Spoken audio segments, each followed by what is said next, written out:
Assalamualaikum warahmatullahi wabarakatuh. Apa kabar anak-anak kelas 9 semua?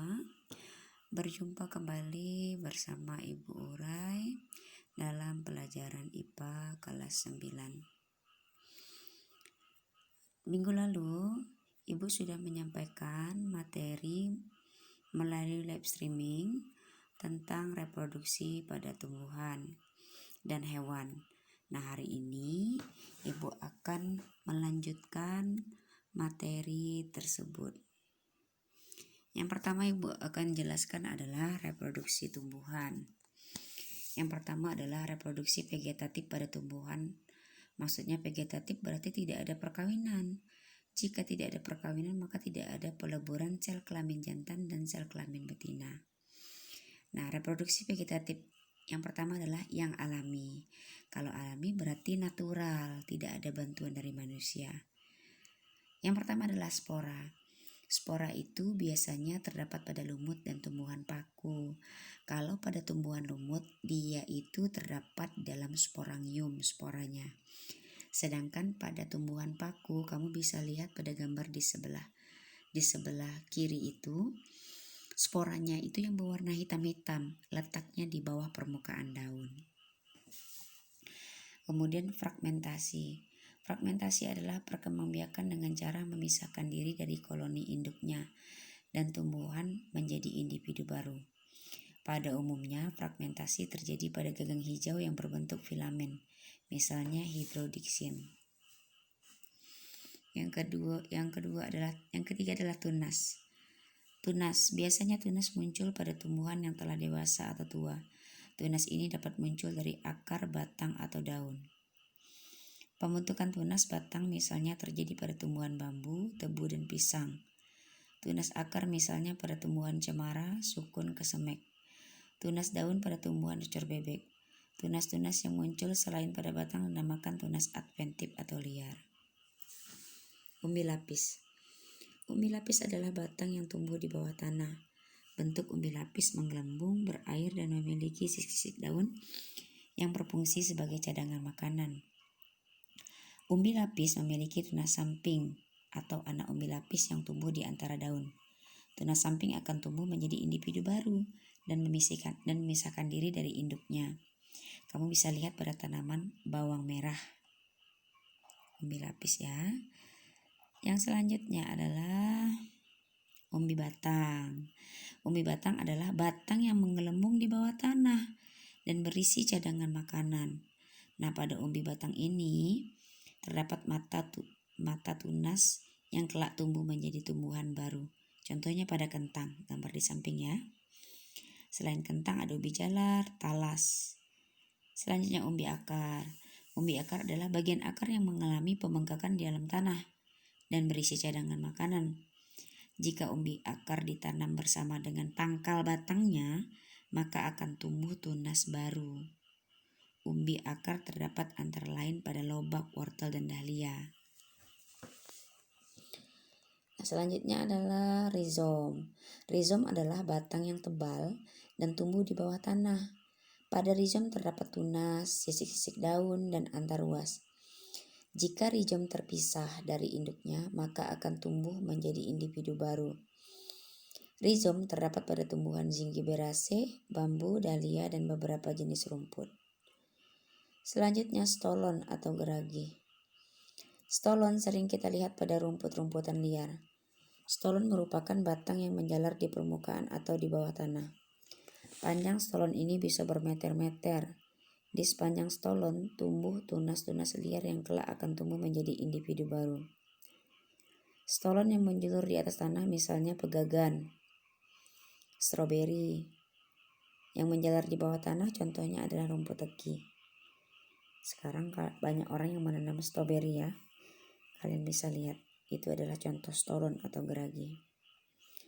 Nah, sekarang adalah reproduksi vegetatif secara buatan, berarti dibantu oleh manusia. Yang pertama adalah stek. Stek adalah perkembangbiakan dengan menggunakan potongan-potongan batang atau cabang, terutama yang ada buku-bukunya, misalnya tanaman waru, tebu, singkong juga bisa. Cangkok. Cangkok adalah cara perkembangbiakan dengan membuang sebagian kulit dan kambium secara melingkar pada cabang batang, lalu ditutup dengan tanah yang kemudian dibungkus dengan pembalut atau sabut, bisa juga plastik. Setelah akar tumbuh, batang dipotong kemudian ditanam. Cangkok hanya dapat dilakukan pada tumbuhan yang tergolong dikotil, terutama buah-buahan. Selanjutnya, mengenten. Mengenten adalah menyambung dua jenis tumbuhan yang berbeda. Mula-mula biji tumbuhan disemaikan, setelah tumbuh sebesar yang diinginkan, lalu dipotong dan disambung dengan potongan cabang atau ranting jenis tumbuhan lain yang kualitasnya lebih baik dan diameter batangnya kurang lebih sama. Lalu dibalut dan diikat dengan kuat. Okulasi. Pada dasarnya sama dengan mengenten, tetapi tumbuhan yang ditaruh di atas hanya diambil mata tunasnya saja. Kedua macam tumbuhan yang diokulasi biasanya mempunyai kelebihan-kelebihan tersendiri. Misalnya tumbuhan jeruk yang perakarannya kuat. Merunduk. Merunduk adalah menundukkan cabang atau batang tumbuhan hingga masuk ke dalam tanah. Pada bagian yang ditimbun tanah tersebut kemudian akan muncul akar. Setelah perakaran kuat, lalu batang dipotong dan dipisahkan dengan induknya.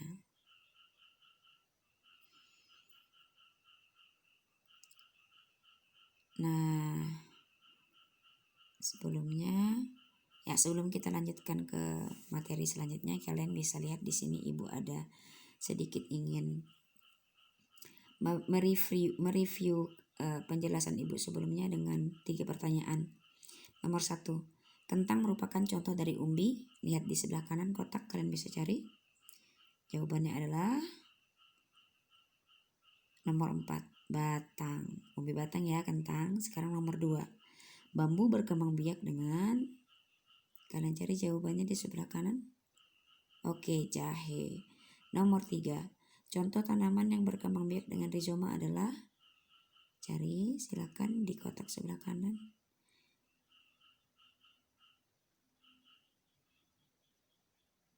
Iya, jahe. Yang nomor 2 tadi, bambu berkembang biak dengan tunas.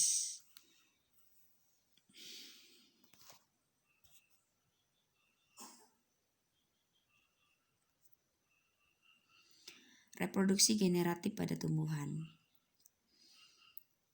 Kalau generatif berarti ada peluburan sel kelamin jantan dan sel kelamin betina. Nah, pada tumbuhan, sel kelamin jantan itu terdapat pada kepala sari dan benang sari. Sedangkan sel kelamin betinanya adalah kepala putik dan tangkai putik. Nah, reproduksi generatif pada tumbuhan. Pada reproduksi generatif pada tumbuhan, ada jenis-jenis penyerbukannya, yaitu autogami, geitonogami, allogami, dan bastar. Autogami yang disebut juga dengan penyerbukan sendiri. Maksudnya dari satu bunga yang sama, ada satu bunga yang sama itu melakukan penyerbukan sendiri. Geitonogami atau penyerbukan tetangga. Asal serbuk sarinya dari bunga lain dalam satu pohon. Allogami atau penyerbukan silang dari bunga pohon lain yang masih satu spesies. Bastar dari bunga lain yang berasal dari varietas lain. Selanjutnya adalah reproduksi generatif pertumbuhan yang dibantu oleh angin atau anemogami. Nah, contoh bunganya bagaimana? Bunganya tidak berwarna cerah, biasanya hijau dan tidak terdapat kelopak bunga. Bunganya tidak berbau, tidak memiliki kelenjar madu. Benang sarinya bertangkai panjang dan berjumbai di luar bunga. Putih melekat di tengah. Serbuk sari putih melekat di tengah. Serbuk sari sangat banyak, kecil seperti bubuk kering ringan dan permukaannya halus. Ya, kenapa harus ringan? Supaya angin mudah membawanya. Struktur bunga sederhana. Putik berbentuk spiral atau pensil sehingga membentuk permukaan yang lebih besar untuk memudahkan menangkap serbuk sari. Anemogami dapat terjadi pada rumput-rumputan. Yang kedua adalah air, hidrogami. Hidrogami artinya sampainya serbuk sari ke kepala putik dengan bantuan air. Hidrogami lazim terjadi pada tumbuhan air, misalnya Hydrilla eceng gondok, dan teratai. Entomogami. Entomogami adalah penyerbukan dengan perantara serangga. Entomogami biasanya terjadi pada tumbuhan yang menghasilkan madu dan serbuk sari. Contoh hewannya antara lain kupu-kupu, lalat, kumbang, dan lebah.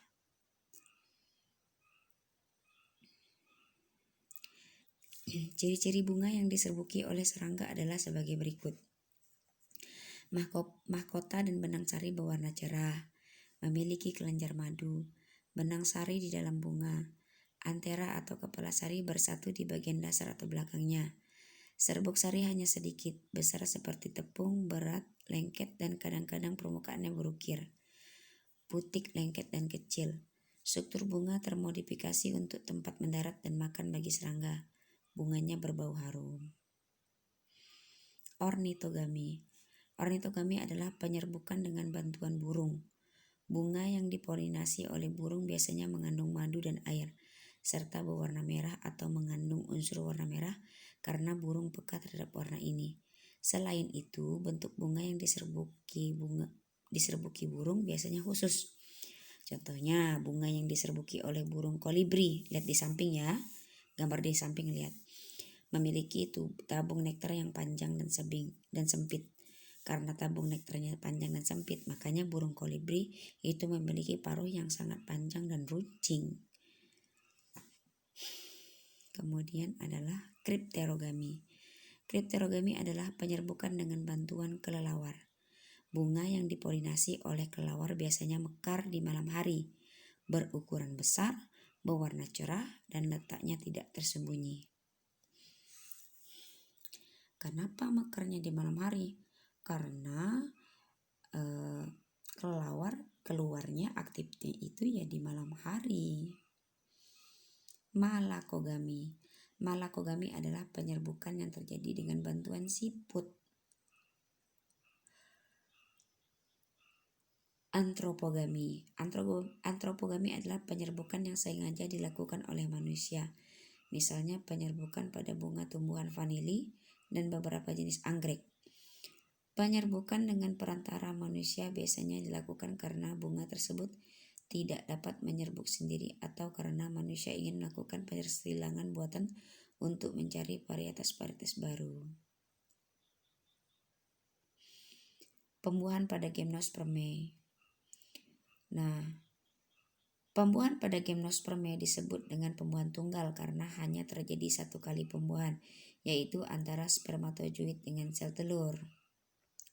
Untuk lebih jelasnya kalian nanti akan bisa baca slide ibu ya.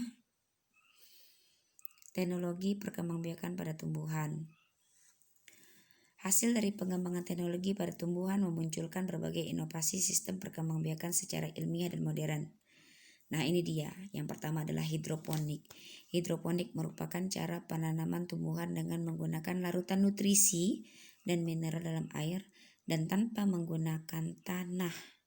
Media tanamnya juga selain air ya, bisa pasir, arang, sekam, batu apung, batu kali. Jenis tanamannya paprika, tomat, sawi, bayam, kangkung, dan lain-lain. Vertikultur merupakan suatu teknik bercocok tanam di ruang sempit dengan memanfaatkan bidang vertikal sebagai tempat bercocok tanam yang dilakukan secara bertingkat. Tujuannya memanfaatkan lahan sempit secara optimal, perawatan lebih mudah, pemupukan lebih hemat. Kultur jaringan. Kultur jaringan berarti membudidayakan suatu jaringan tanaman menjadi tanaman kecil yang mempunyai sifat seperti induknya atau vegetatif. Teknik perbajakan tanaman dengan cara mengisolasi bagian tanaman seperti daun, mata tunas serta menumbuhkan bagian-bagian tersebut dalam media buatan secara aseptik yang kaya nutrisi dan zat pengatur tumbuh dalam wadah tertutup yang tembus cahaya sehingga bagian tanaman dapat memperbanyak diri dan beregenerasi menjadi tanaman lengkap. Contohnya tebu, wortel, anggrek, pisang.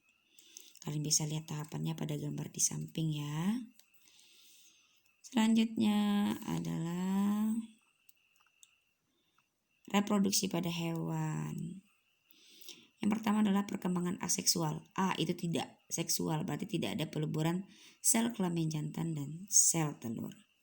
Oke, kita lihat yang pertama, membelah diri. Membelah diri atau pembelahan biner yaitu pembelahan diri dari satu sel menjadi dua sel baru. Misalnya terjadi pada protozoa. Perkembangbiakan aseksual. Yang kedua adalah fragmentasi, yaitu pemisahan sebagian sel dari suatu koloni dan selanjutnya membentuk koloni sel baru, misalnya terjadi pada polvoc. Lihat yang gambar warna hijau ya. Sporulasi atau pembentukan spora, misalnya plasmodium, penyebab malaria. Itu pada fase oosit. Oosit akan membelah dan selanjutnya akan menghasilkan sporozoid. Nah, kamu bisa lihat pada gambar yang berwarna pink. Kemudian perkembangbiakan selanjutnya adalah pembentukan tunas, misalnya pada hewan hidra dan porifera. Kemudian dengan regenerasi, yaitu sebagian tubuh terpisah dan selanjutnya bagian tadi dapat tumbuh menjadi individu baru yang lengkap, misalnya pada planaria dan bintang laut. Perkembangbiakan seksual. Pada reproduksi seksual tidak selalu terjadi pembuahan, namun kadang-kadang dapat terbentuk individu baru tanpa adanya pembuahan, sehingga reproduksi secara kawin pada hewan invertebrata dapat dibedakan menjadi dua, yaitu tanpa pembuahan, yaitu pada peristiwa parthenogenesis, sel telur tanpa dibuahi dapat tumbuh menjadi individu baru, misalnya pada lebah jantan dan semut jantan. Reproduksi hewan invertebrata yang kedua adalah hidra. Invertebrata berarti itu adalah hewan tidak bertulang belakang ya. Hidra selain berkembang biak secara aseksual atau bertunas, hidra juga dapat berkembang biak secara seksual. Perkembangbiakan secara seksual dilakukan dengan pembentukan testis dan ovarium yang terdapat pada satu tubuh atau hermafrodit. Alat tersebut masing-masing menghasilkan spermatozoid dan ovum. Hasil pembuahannya adalah zigot yang selanjutnya akan berkembang menjadi hewan baru. Cacing pita. Tubuh cacing pita terdiri atas segmen-segmen yang disebut proklotid. Pada setiap proklotid terdapat ovarium yang menghasilkan ovum dan testis yang menghasilkan sel sperma. Bila sel telur dan sel sperma sudah masak, maka terjadilah pembuahan dalam proklotid yang menghasilkan zigot. Itu kamu lihat gambar Taenia solium yang menyerang dinding lambung. Cacing tanah. Dalam tubuh cacing tanah terdapat beberapa segmen yang kulitnya menebal disebut cliteum. Dalam segmen tersebut terdapat testis yang membentuk spermatozoid dan ovarium yang membentuk ovum.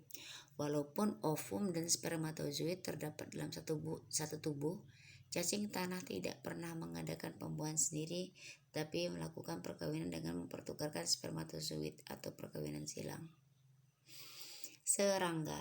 Pada beberapa jenis serangga, misalnya lebah madu atau Apis indica, terdapat koloni yang terdiri atas ratu yang fertil, pejantan fertil dan mati setelah kawin, dan pekerja yang mandul atau steril. Pada waktu kawin, sperma dari jantan disimpan dalam kantong sperma di induk betina. Sperma ini merupakan cadangan sperma selama ratu hidup. Bila telur yang telah matang dibuahi oleh sperma, telur tersebut akan berkembang menjadi calon ratu, calon pekerja atau prajurit. Sedangkan yang tidak dibuahi atau parthenogenes akan berkembang menjadi pejantan, laba pekerja, dan prajurit menjadi mandul atau steril karena pengaruh lingkungan yaitu kurang makan. Vertebrata.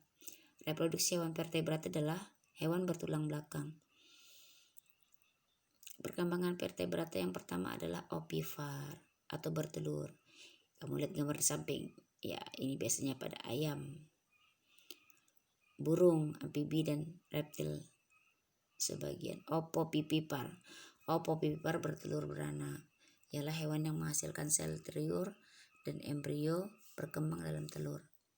Pembeda dengan ovipar adalah kelompok hewan ovipar tidak mengeluarkan telur dari dalam tubuh. Jadi embrio tetap tumbuh dalam telur tetapi tetap berada dalam tubuh induk. Saat menetes dan mengeluarkan dari tubuh induknya tampak seperti melahirkan. Misalnya ikan hiu, kadal, beberapa jenis ular.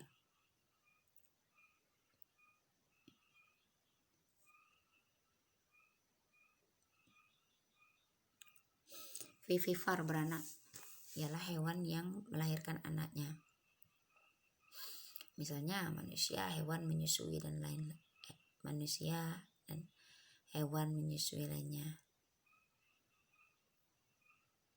Ikan termasuk hewan yang bersifat ovipar. Ikan tidak mempunyai organ perkawinan. Pembuahan terjadi di luar tubuh, yaitu dalam air. Sekali bertelur, ikan mampu menghasilkan ribuan telur yang tidak dilindungi oleh cangkang. Telur yang telah dibuahi selanjutnya ada yang dibiarkan terapung-terapung dalam air, ada yang ditempatkan dalam sarang dan dijaga oleh induknya, ada yang ditempatkan pada tanaman dalam air, serta ada pula yang disimpan di dalam rongga mulut untuk di mulut induk betinanya seperti pada mujair.